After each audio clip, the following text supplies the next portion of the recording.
if one hit or one team or the other can build a few hits lead and exert pressure on the other team, force the other team on the offensive, and then pick off the mistakes. That's a very good start from McKensie. Nice smooth attack, disengaging around the blade.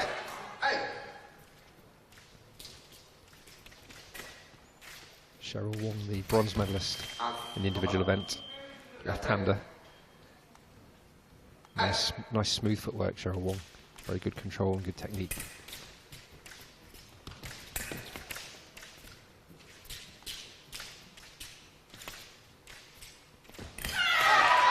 Attack for the right. So Wong just started her step lunge before Lisa McKensie. So Lisa McKensie's action was a counter-attack. Wong's was the attack. So Wong had priority. So quite an active first leg at the moment. Fencers not being too cagey, looking to score off each other. So Scotland obviously coming out with intent not to be too defensive, but take the game to Singapore.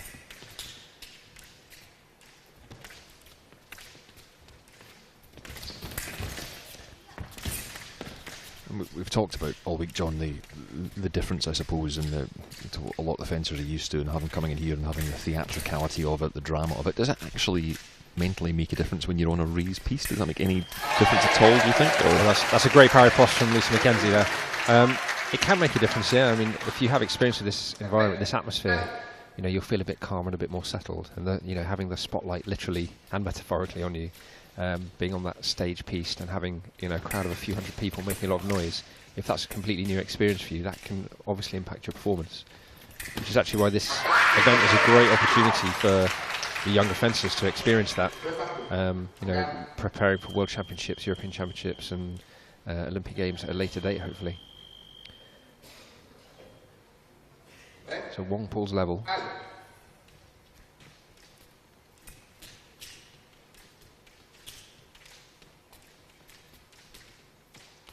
Cheryl made a top 64 at the World Championships in Kazan this year, and just inside the World Top 100. So an experienced performer.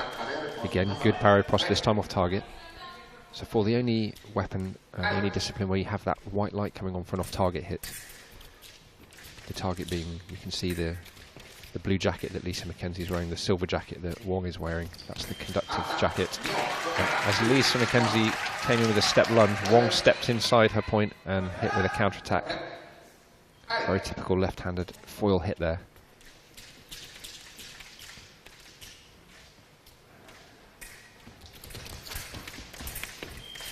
Nice counter parry post for Lisa McKensie, but again just caught the off-target area, didn't quite get onto the conductive lame.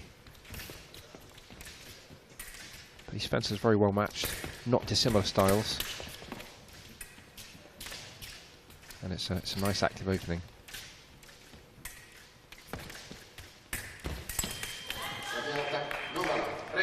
And this time Wong stepped out of distance to make the attack fall short. McKensie was probably still thinking about that hit earlier where she got hit on preparation, but Wong's counter-attack was off target.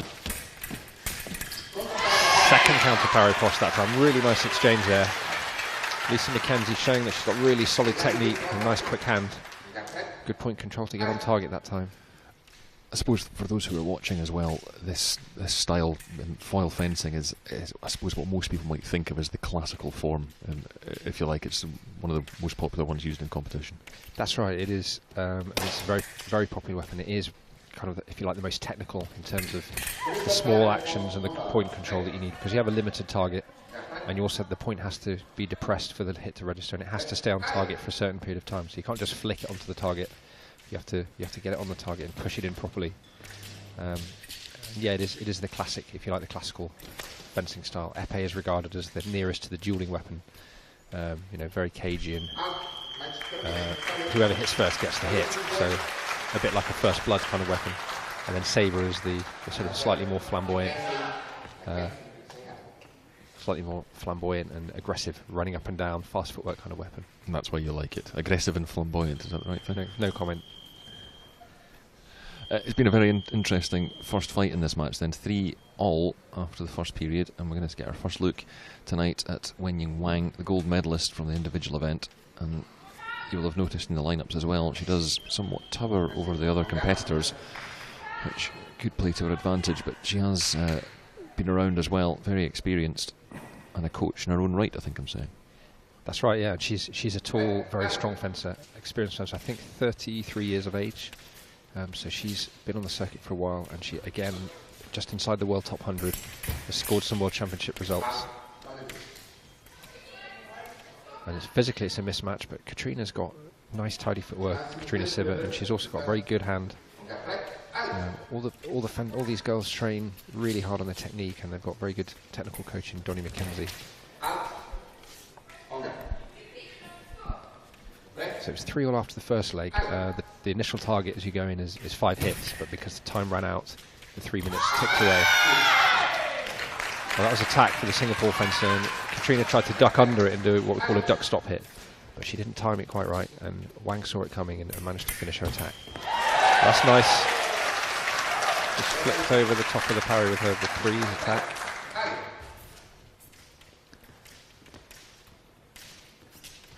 I thought maybe Scotland might just try and contain Wang in these fights, but she's been quite positive with Catriona. Similar to the previous hit. Sorry, the hit two hits ago. Wang had priority. Catriona did a really nice fast lunge into it, but the timing wasn't quite there to get one light.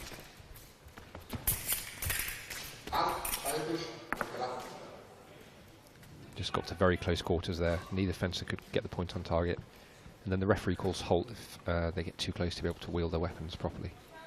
And during that exchange, Sibert's mask wire, which connects the conductive jacket to the conductive area of the mask, just flipped off.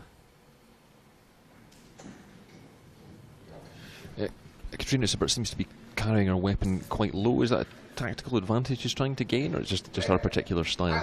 Yes, it's a little bit of a different style. It's called absence of the blade. And that was a nice attack on preparation as Wang came in. So if she's worried about her opponent finding her blade on the way in, she might try and make it a little bit further away from the opponent's blade. So when Wang looks for the blade, she has a bit more time to see her looking for the blade. And you'll see it quite a lot in foil fencing, the point down low there, as you can see. Wang is fencing more classically. That was a very nicely timed step into Catriona Sibert's preparation. So Catriona stepped in to start preparing her attack, and Wang read that really well. Stepped into distance and hit one light. Parry post for the Singapore fencer. It's a clever variation there. She did a counterattack on the previous hit. Sibert then finished a little bit quicker because she was anticipating the counterattack on the next hit, and Wang was one step ahead and changed to parry post. Showing her experience there, and obviously thinking very carefully tactically what her game plan is. Just 2 hits in it. Yeah, and for a second time, the wire comes off. Yeah, it's a sort of crocodile clip with a little spring that holds it tight onto the lame and on the bib, and sometimes the spring gets a bit loose and she might have to change out the brake, otherwise it becomes a bit annoying. I think Scotland have played this well so far. Wang is obviously the strongest fencer in the Singapore team. She's going to be closing the match for Singapore in the 9th leg. She's a big, strong athlete, really good reach, good distance, and a very good tactical head.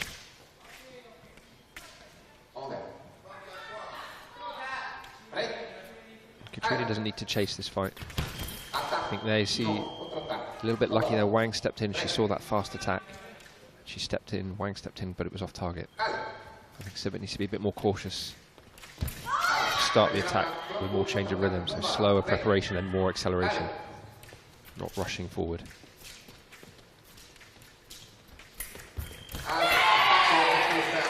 Tackle left, only just in time.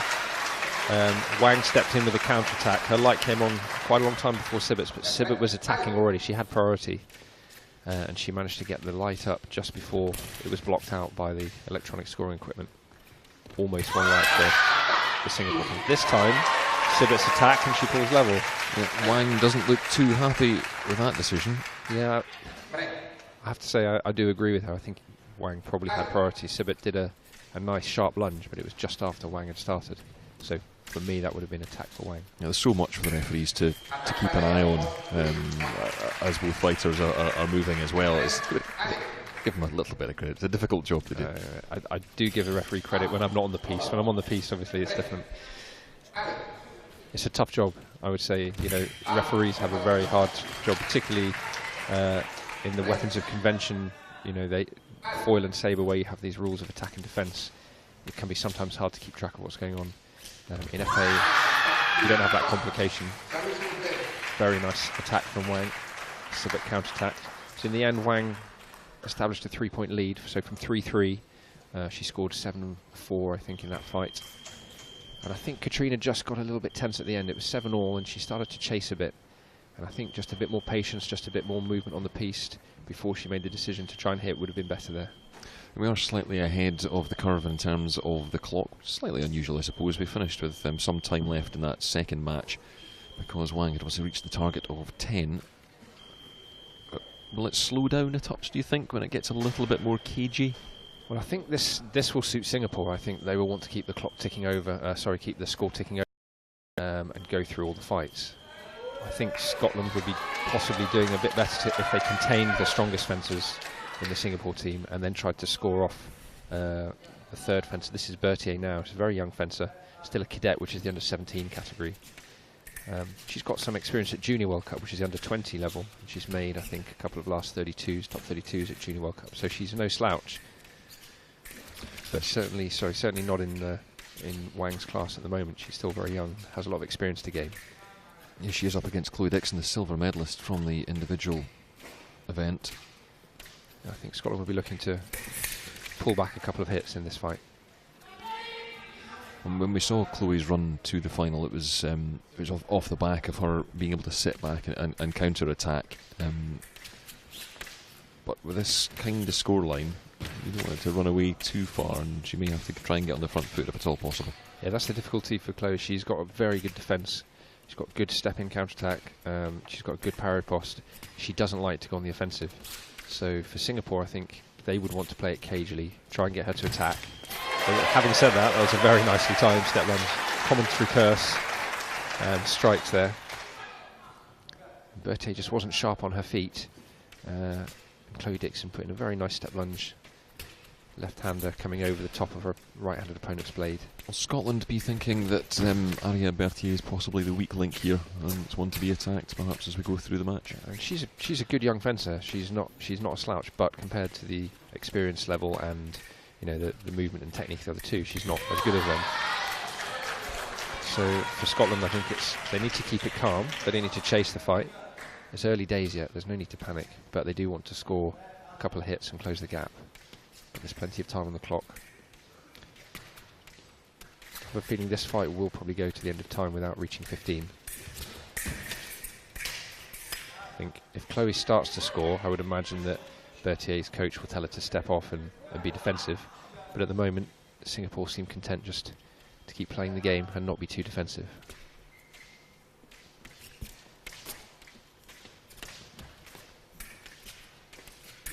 Relays of 5 hits. Attack for the left, that's a nice hit. Took the blade out of the way, hit on the opponent's back. Again, a good left-hander's hit. Yeah, again, there seemed to be quite a long delay between the lights there before the... Absolutely, yeah. The Singapore fencer stepped in to try and do a counter-attack and block out the attack. But Dixon did very well to angle around the back and hit on her opponent's back. So the gap just 2 points now. See Dixon again looking for the attack and preparation as Bertier did a fast attack. Just over 50 seconds left. Attack for Dixon, but off target. She just caught the top of the arm, not the jacket that she was aiming for. Bertier stepped back and stuck her arm out with a counter-attack, and the fact that she'd done that straight arm step back action actually meant that the attack was off target, not on target.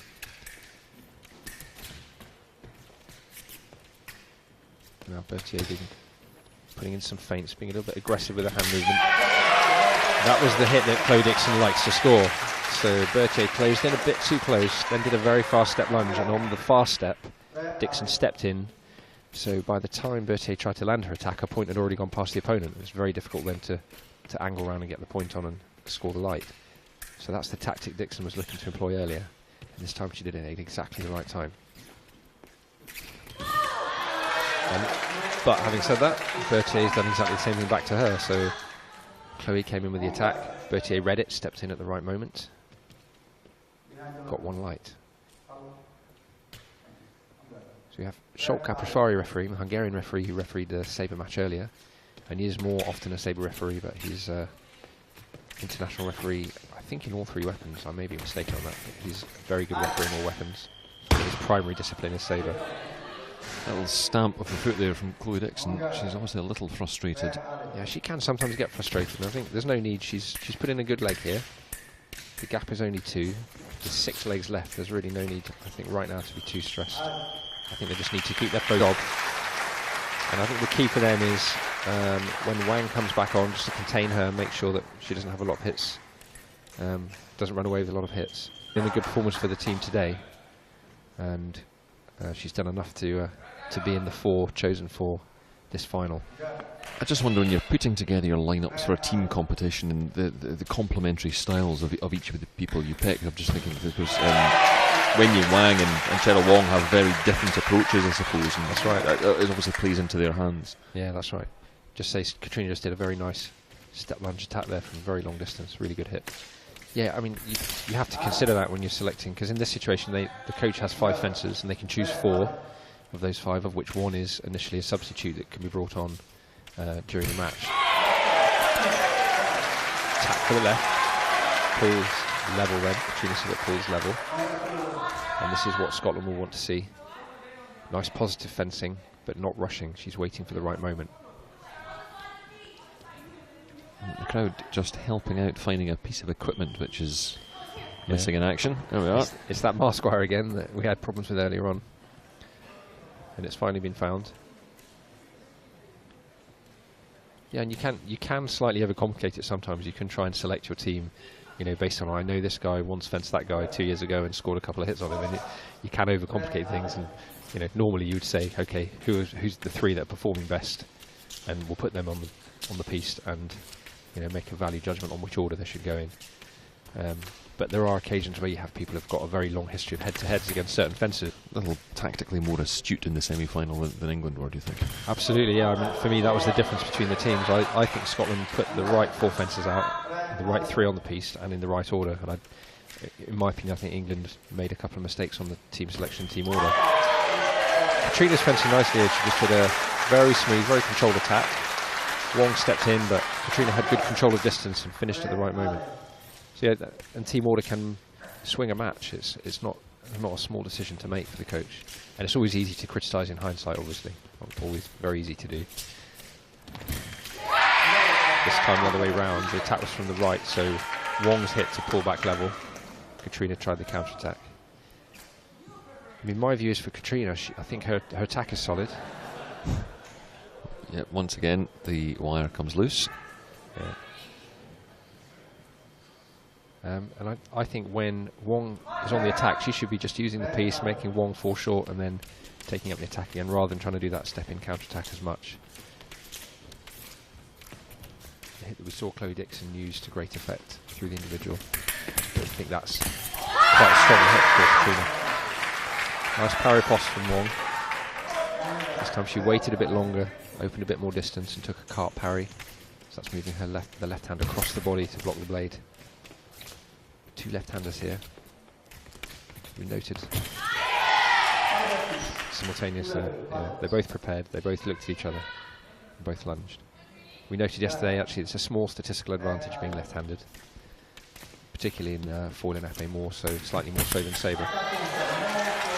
And Cheryl Wong just seems to be slightly quicker to the jump than Catriona Sibert at the moment. That's a little 2-point lead, having had the match all squared up.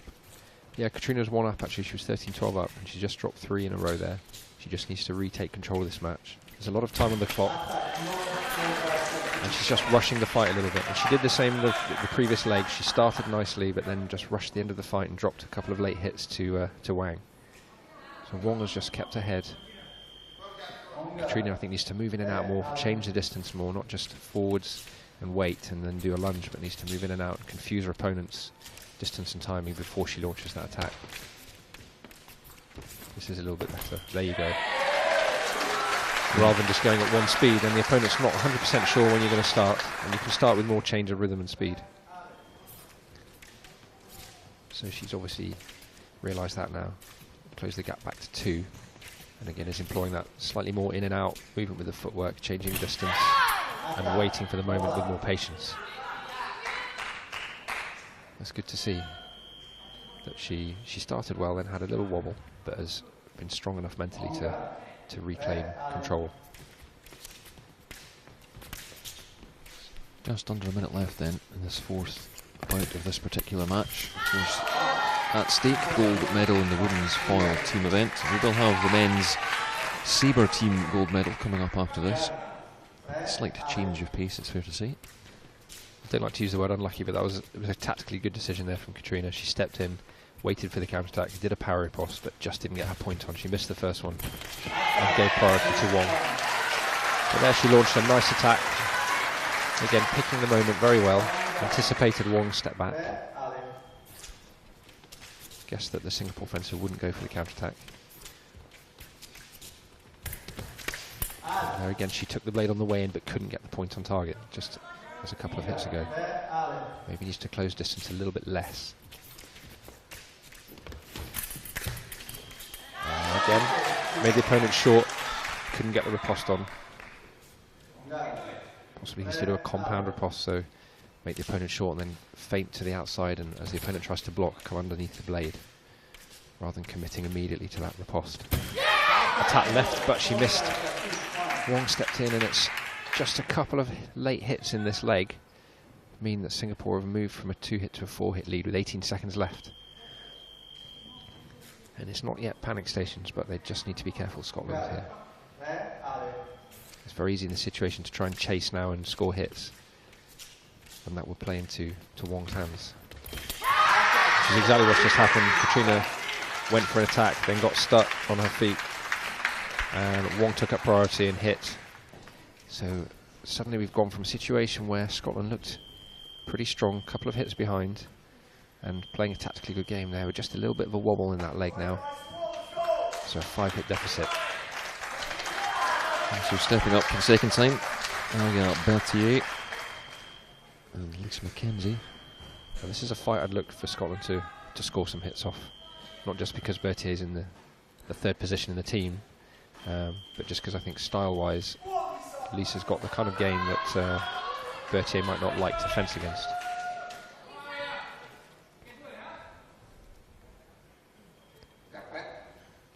So Giuliano Ranza, the Italian referee, now steps back up, takes the place of Caprispari.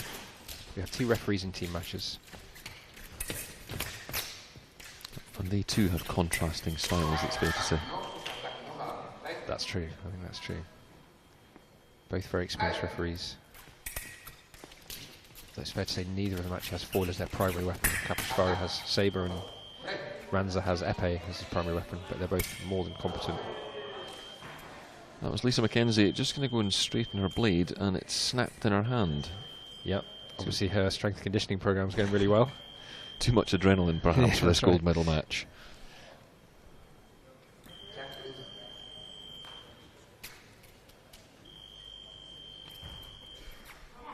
So just a quick pause while McKensie changed to a weapon that was in one piece. McKensie's on the attack. Nice counter-attack though from the young Singapore fencer. Again, it's that same thing. It's good to be on the attack and be positive, but you can't just go in one speed. You have to use more change of rhythm, wait for the correct moment a little bit more. 6-point gap now. Attack for Singapore off target. Scotland have to be careful this just doesn't run away now. I think Lisa's feeling that she has to chase this fight, can sense from her body language and her footwork. She's just rushing, and there's a big difference between going fast and rushing. Rushing is not in control. I'm just wondering if there might be a substitute coming up for Scotland. I think we can see Georgia Hany readying herself. Yeah, I think you might be right. Whether that's McKensie coming up or not, I'm not sure. Lisa's dad is actually the coach, Donny McKensie, fantastic fencer in his day. When I say in his day, he's not that much older than me, to be honest. But yeah, this is just starting to get away from Scotland now. Yeah. Singapore look quite comfortable and relaxed. They've got that cushion. McKenzie's feeling she has to chase the fight. And of course they do have Wenying and Wang to come up in 2 further bouts as well, and they're going to be feeling pretty confident behind that. And the gold medalist. Yeah, I think Scotland need to reset now. They need to realise that chasing is not the answer. They need to get back in the match, but they have to work their way back in, 1 hit at a time. And the key is not to keep conceding hits. Just be conservative, pick up the odd single light here and there, and close by 1 or 2 hits each round. There's still 4 more legs after this. There's still time. But if they keep chasing and the lead grows and grows, then the situation gets critical. Simultaneous action there, so as in sabre, if both fencers prepare and then lunge together, it's simultaneous, and the referee will give no hit. That time, Bertier went for the step lunge attack. McKensie just managed to twist out of the way and counter-attack and get 1 light. Again, she doesn't need to chase. She seems to have calmed down a little bit. The first attack missed there. She went over the shoulder of her opponent, and Bertier stepped in with a counter-attack. McKensie got a light on later on, but that was the priority was with the Singapore fencer. This time the other way round. McKensie's fencing better now. This is much better, smoother footwork, more change of rhythm. Not just rushing forward and trying to hit. Yeah, they don't want to fall too much further behind them. With a 7-point lead now. Yeah, it's still a tough situation. And there again, the fencers got very close, couldn't wield their weapons. Referee decided to call halt. That's it with a minute 39 left on the clock in this 5th match. Bertier has totaled the score up to 25. That's a pretty good performance for her in that particular fight. That's a great performance for her. You know, very young fencer, still in the under-17 category. Probably feeling, you know, that the 2 senior fencers in the team could carry her a little bit, and she didn't want to obviously just be a make weight. She wanted to be there and scoring off Scotland, and she put in a fantastic leg. Put Singapore in control, that leg has. So a mini rematch of sorts of the individual gold medal match as Wang begins to take on Chloe Dickson of Scotland. And so Wenying Wang, this big, strong, experienced fencer, 33 years old, against Chloe Dickson, the silver medalist from the individual. And she very much had control of that final. And Chloe Dickson is in a situation where she needs to score off her opponent. I think Scotland would have wanted to go into this match just being able to be conservative and hold the score, just maybe 2 or 3 hits down or up. Wang started the lunge first. Referee decided to give attack, counter-attack for Wang.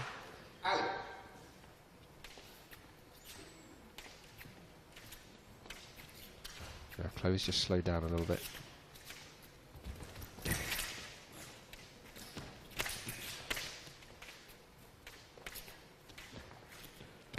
Wang's not being too negative. She's happy to try and keep the scoreboard ticking over.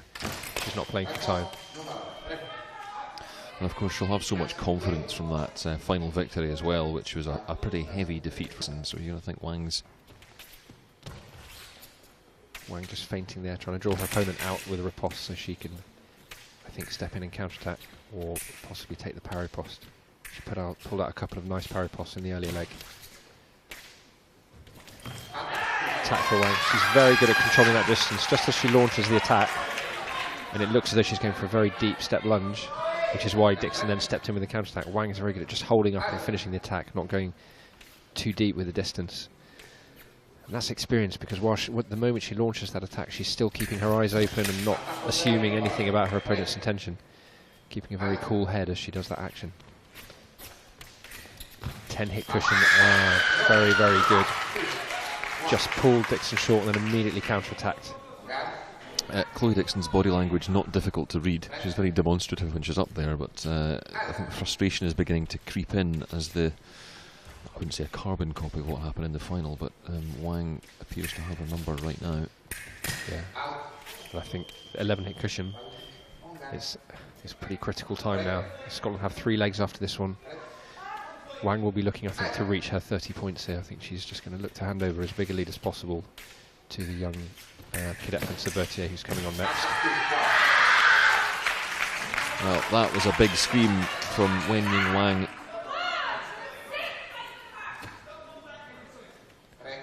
Wang just needs 1 more to reach 30. There's a minute 20 left. Dixon tries the attack.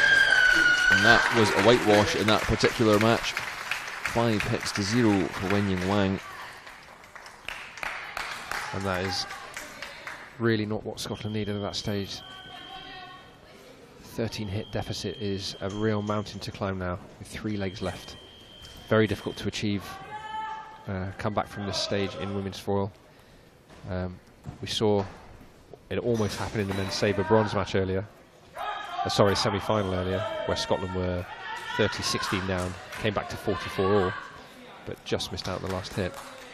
So here is Georgia Hany then. She has been substituted in for Catriona Sibert. And she's taking on Aarya Bertier, and that's the 7th match of the gold medal bout. It's a good start.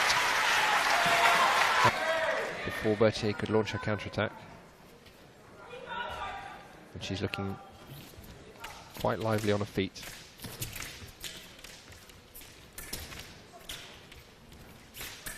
She's just up to the pace a little bit, Hannay, trying to hustle the younger fencer. She's parry cross off target there, which is probably the right thing to do. The younger fencer more likely to get a little bit rattled if Hannay can pick up 2 or 3 hits and just make Bertier feel a bit under pressure, then she might force some errors out of the less experienced Singapore fencer.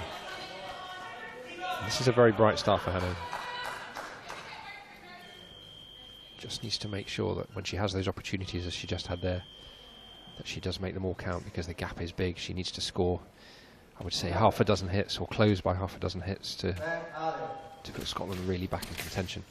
We've just seen Wenying Wang walk past the front of the crowd with an ice pack on her hand. I'll try and find out if she's had a bang or just had a glass of lemonade down there. She was cooled down. They're probably getting the gin and tonic on ice if they can win this one. Again, that's the last 3 times out. Georgia Hannay's created a really good opportunity with a good tactical choice, but just at the last second the point control let her down and she was off target.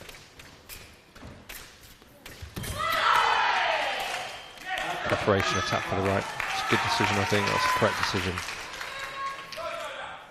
And the big difference there, if Georgia picked up 2 of those 3 off targets, that psychologically being 30-20 is such a big difference to being 30-18 psychologically for the fencer in the lead as well. But now Bertier's changed her preparation. She's just waiting a bit longer, keeping her blade back, so it's harder for Hannay to find the blade. Waiting a bit longer before delivering the final action. Yeah, it's just beginning to run away from Scotland, this, with 2 and a bit rounds to go. Yeah, 2 minutes left in this leg, 2 more legs to go, and a 14 hit deficit to make up. It is a lot to ask. The referee thought they both looked for the blade and both lunged. It was a tricky one to call, to be honest. I'll hold my hands up and say I don't know. Honesty is often the best policy in these situations, I find. Nice hit there, good change from Hannay. Let Bertier step in and then a very quick change of direction. Taking the blade on the way in.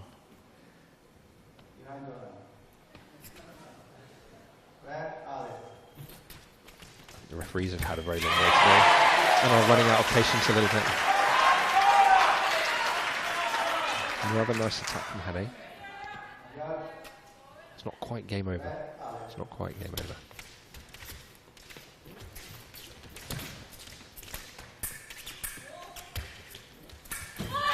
Beat attack to the Scottish fencer as Bertier stepped in. She took the blade out of the way and then delivered a nice hit.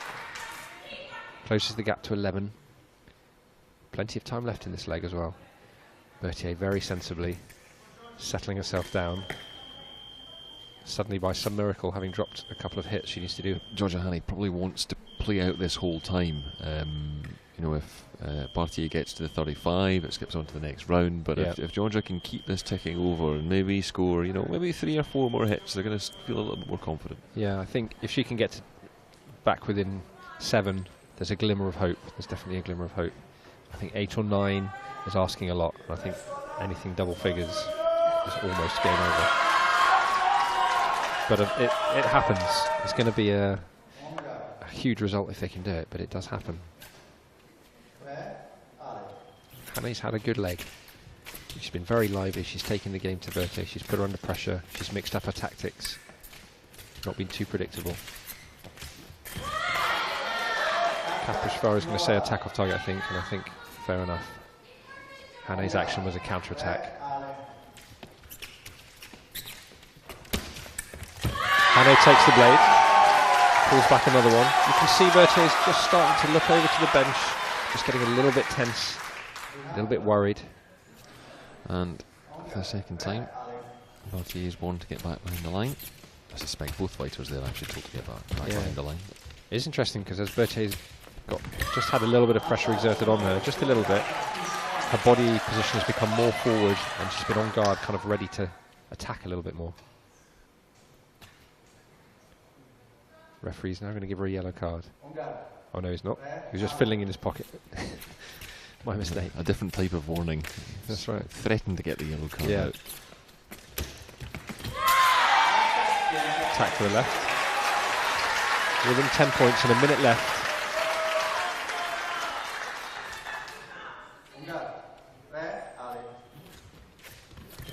And again attack left.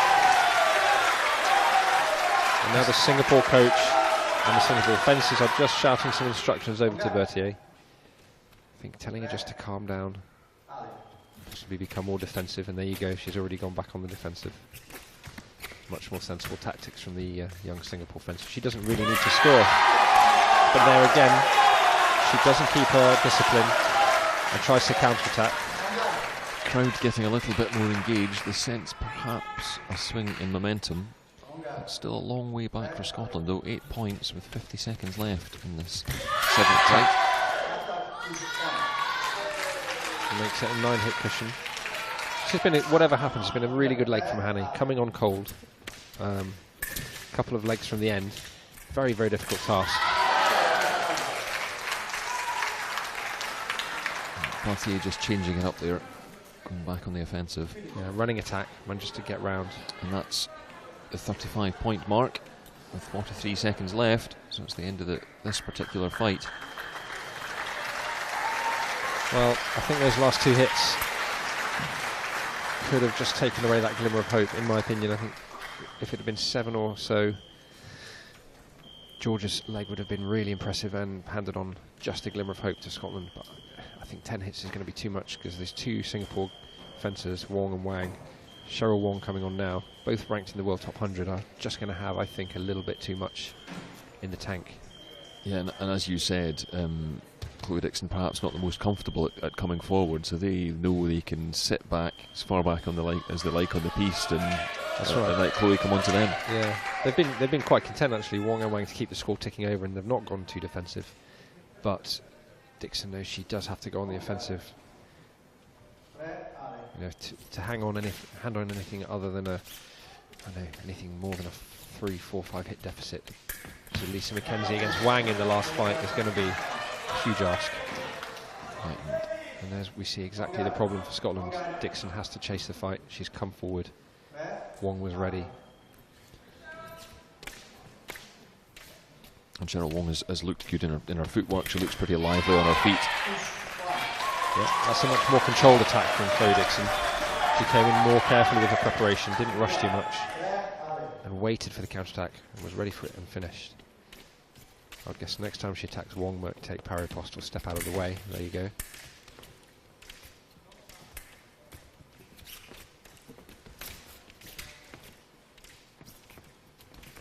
Attack from Dixon, just falls short. Wong now being quite conservative. Quite happy with the situation, happy with the score, happy to see the seconds tick away. Attack to the right, so Chloe Dixon stopped. Wong took up the attack and Dixon counter-attacked. Correct call.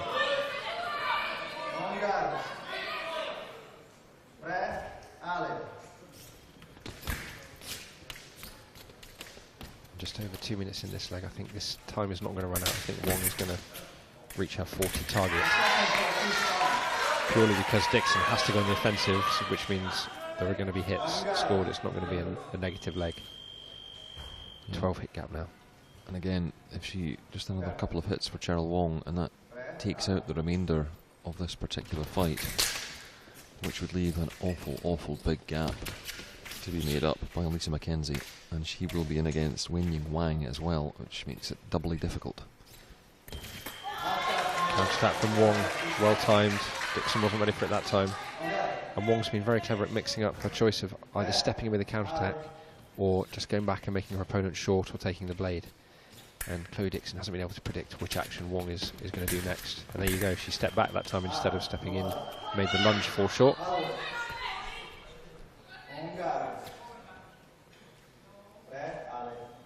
Having almost lost my house to you yesterday, I'm not tempted to bet that again.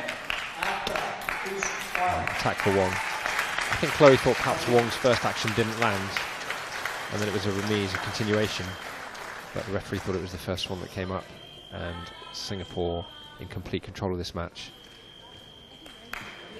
Yeah, they certainly do have one step, 1 foot on that gold medal podium once again, as we enter the final fight of this particular gold medal match. Wang looking very relaxed on the piste as she waits for her opponent. He's getting some last minute guidance. I mean, given that there's 3 minutes, even if Wang didn't score a hit and her opponent picked up a hit every few seconds, it's still a huge ask. A huge ask. So McKensie coming out lively as she needs to do, showing intent to score, not giving up the match yet. And there's the first one. One hit at a time, I think, is probably the advice. Absolutely.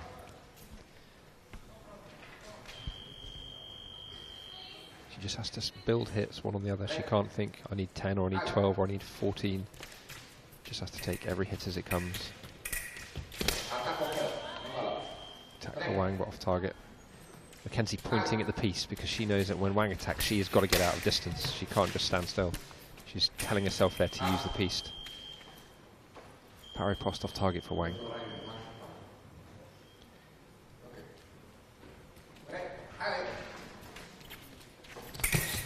Parry post again off target for Wang. 23 seconds gone. Lisa McKenzie's picked one up. Tap left. Picks up a second. Gap is 12. So she's scoring one every 12 or so seconds. And the referee just asking Wang to change the weapon. Yeah, she's just got a problem with the tip of the fall. The tip in the fall is, it's kind of a spring-loaded device. It's like a tip in a small barrel with a spring in it. So when you press the tip down, the spring has 500 grams of resistance. And once you press it all the way down, then you make you break a circuit. And sometimes that spring can get a bit wobbly, or you can get some dirt inside the tip or something like that, and you can just bring up a white light and a fault. So a new weapon, and restarting with a 12-hit lead for Singapore. McKensie came out lively, did a really nice attack, but just slips down the side of her opponent's flank, the left-hander's flank.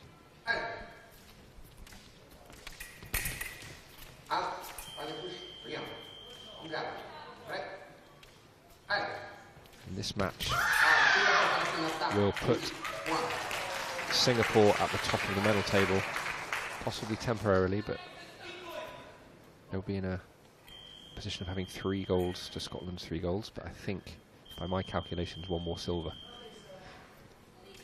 I could be wrong. I ran out of fingers whilst I was trying to work that out. Yeah, I'll be honest, maths isn't my strong point either, so I'll just have to trust you. Attack for McKensie. So it remains a 13-point gap, just 3 needed for Singapore to take the gold. Just over 2 minutes left in this bout.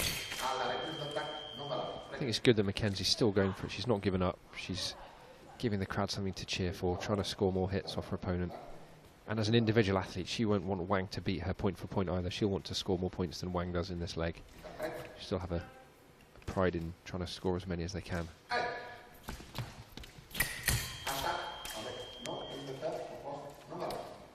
Just over 2 minutes remaining in the match. This is the 9th and final leg. The target's 45. Wang needs 3 more in the next 2 minutes to reach that, or for the time to tick down. And then Singapore will win their 3rd gold medal of the championships. Of course, we'll fight for one more later in the men's sabre. Absolutely, and that's a Singapore-England clash. So Singapore will be having one eye on the fact that if they won that one, they would be topping the medal table with a 1 gold cushion over Scotland. England, of course, might have something to say about that, because if they win, they will then tie with 3 golds with Scotland and Singapore, and it will be all to play for on the final day. There's a frustration about the Scotland team at the moment. Yeah, I think they're not quite resigned. I think just a bit frustrated with themselves that the middle part of that match got away from them. They started quite well. They were losing by a couple of hits, but it wasn't out of control. Nice parry cross from McKensie there. Wang came in with a strong attack, and McKensie took a nice cart parry and riposte. And a very nice parry cross to the outside. Again, Wang did a beat on the blade, tried to flick to the chest. McKensie blocked and hit round to the outside. And another one. 3 in a row. 1 minute 50 left. At this rate, Scotland will win comfortably if they do 1 per second for the next few seconds. After the halt, the referee called halt because he felt the fencers couldn't wield the weapons, possibly Cora call, which means they were physically touching, which he would have to stop the fight for. And there's another one. Suddenly the match has come alive. Well, and have the crowd as well, as Wang looks to her bench. I don't think Wang is going to be too worried. She's got a lot of experience to draw on. She has a 10-hit cushion. It's very easy in this situation for the leading team to suddenly get a little bit tense. And actually, if you look at it and give a bit of perspective, you think, well, we're 10 hits up, 1.5 minutes of the match left. Just play out the match. But it's very easy just to get a bit tense and think, right, I'm going to score the next 2 hits and start rushing, and that plays into the hands of the team that's on the attack.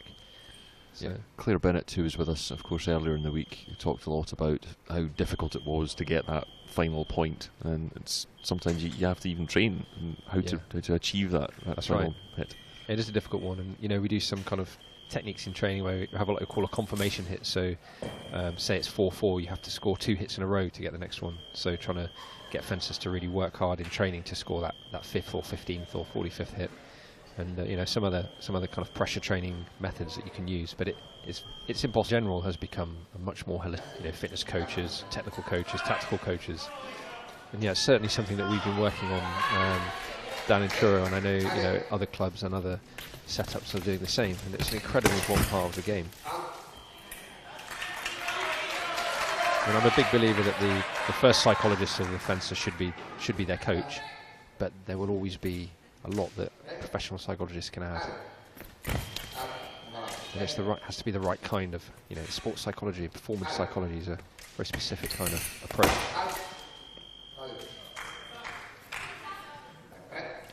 Lisa McKensie then desperately trying to close the gap, but that's a hit from Wang to make it 44 points for Singapore, and it's just 1 more needed.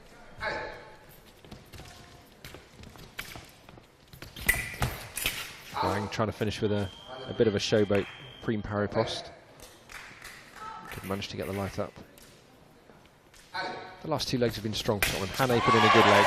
McKenzie's finished with a good leg, but the gap was just too big. There's just too much to do. Yeah, it was those 4th and 5th legs where it suddenly ran away from them. That's right. It was the middle part of the match. Another good attack. It's at worst, it's lending an air of respectability to the scoreline. At best, we could be seeing some kind of miracle. Attack for the left off target. Just over 1 minute left. Gap is down into single figures, for the first time for a while, in fact.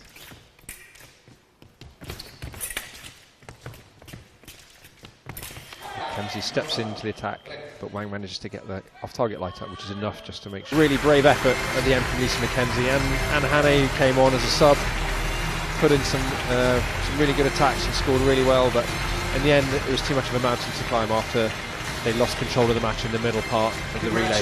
And again, it was the individual gold medalist Wenying Wang, very impressive in the middle of that match to just extend that lead and build on the good work that had been done by Cheryl Wong particularly. Absolutely, she showed great composure. She showed great composure throughout the individual competition, and today she's just been the keystone of that Singapore team. She's obviously very solid mentally, very solid technically, and actually I was impressed with all the Singapore girls.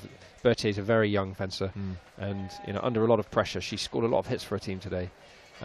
Cheryl, Wong showed a lot of maturity, but as you say, Wang's been the most impressive fencer in women's four throughout the week, and I think Singapore deserve that gold medal. Great effort by Scotland at the end, but just too much of a gap. Yeah, it's a good atmosphere in here tonight. There's a lot of people in to watch these gold medal matches. And coming up, we do have something of a step change in pace for you. And we have the men's sabre team final. There's going to be a lot more shouting, a lot more whooping and a hollering, I suppose. And the crowd are really going to get into this as well. It's just that